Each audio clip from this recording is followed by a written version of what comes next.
नमो भगवते वासुदेवाय। नमस्कार दोस्तों, आज के इस वीडियो में हम सुनेंगे भीखु पंचक व्रत की कथा, जिसे भीष्म पंचक व्रत भी कहा जाता है। भीष्म पंचक का आरंभ कार्तिक शुक्ल पक्ष की एकादशी तिथि से होकर के कार्तिक पूर्णिमा के दिन तक होता है। 5 दिनों तक लगातार जो भी व्यक्ति दीपदान करता है, जो भी व्यक्ति पूजा अर्चना करता है और दान पुण्य करता है, उसकी समस्त मनोकामनाएं पूर्ण होती हैं। हमारे धर्म ग्रंथों में इसको लेकर के एक पौराणिक कथा का जिक्र मिलता है। इस कथा के अनुसार एक समय की बात है, राजा परीक्षित ने महात्मा व्यास जी से प्रश्न पूछा, हे महर्षि, हे भगवान, आपने हमें कार्तिक मास की कथा सुनाई है, उसका महात्मा बतलाया, लेकिन एकादशी से लेकर के कार्तिक पूर्णिमा तक इन 5 दिनों को भीष्म पंचक के नाम से क्यों कहा जाता है, इसके संबंध में मेरे मन में जिज्ञासा हो रही है। और इन 5 दिनों को यदि हम व्रत करते हैं या फिर अन्य कोई भी व्यक्ति व्रत करता है, तब उसका क्या लाभ प्राप्त होता है। इस पर महात्मा व्यास जी ने कहा, हे परीक्षित, हे राजन, सुनो। कुछ समय पूर्व कानपुर में बहुत ही निर्धन एक सोमेश्वर नाम का ब्राह्मण रहा करता था। उसका शरीर अत्यंत ही दुर्बल और कमजोर था, परंतु वह भगवान विष्णु का अनन्य भक्त था।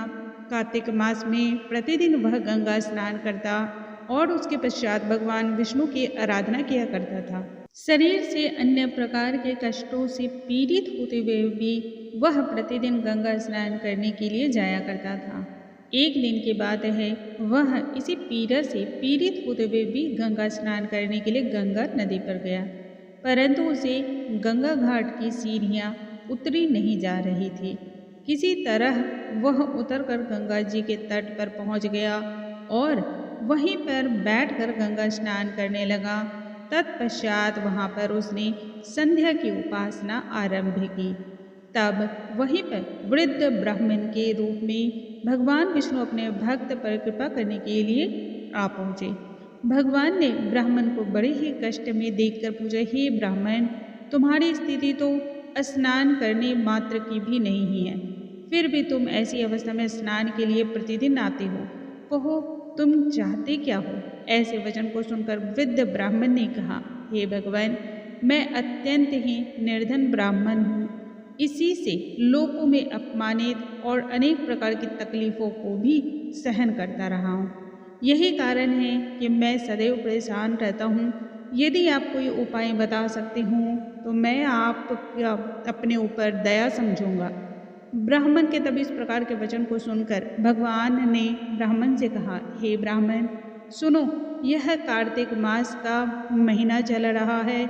इसमें शुक्ल पक्ष की एकादशी से लेकर के कार्तिक पूर्णिमा तक जो भी यह 5 दिन है, इसे भीष्म पंचक के नाम से जाना जाता है।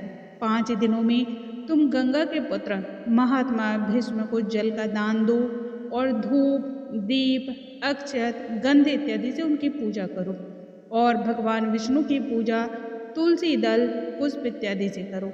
इससे तुम्हारे सभी प्रकार के कष्ट दूर होंगे और मृत्यु के उपरांत तुम्हें विष्णु लोक में स्थान की प्राप्ति होगी। हे ब्राह्मण, महाभारत की लड़ाई में जब महात्मा भीष्म शय्या पर सोए हुए थे, उस वक्त उन्होंने अपने प्रिय अर्जुन को सब प्रकार का राज धर्म, व्यवहार धर्म और ज्ञान धर्म से संबंधित उपदेश दिया था। उस समय अर्जुन की सखा श्री कृष्ण भी वहीं पर थे।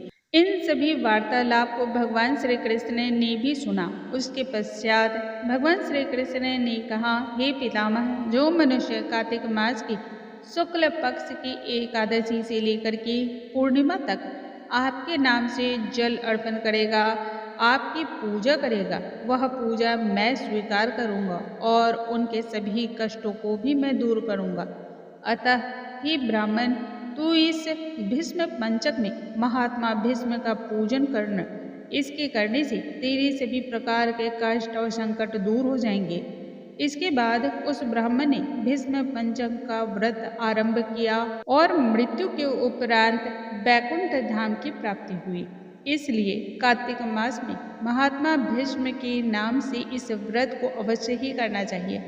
इससे सभी प्रकार के सुख की प्राप्ति होती है, सभी प्रकार के आनंद की प्राप्ति होती है और मृत्यु के उपरांत मोक्ष की भी प्राप्ति होती है।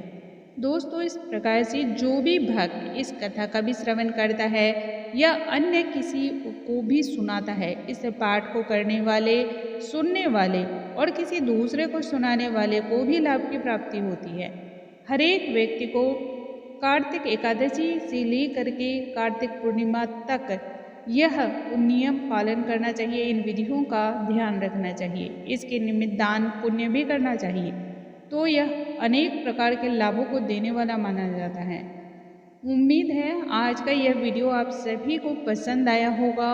अगले वीडियो में हम नई जानकारी के साथ फिर से मिलेंगे। तब तक के लिए नमस्कार दोस्तों। कमेंट बॉक्स में ओम नमो भगवते वासुदेवाय लिखना बिल्कुल ना भूलें।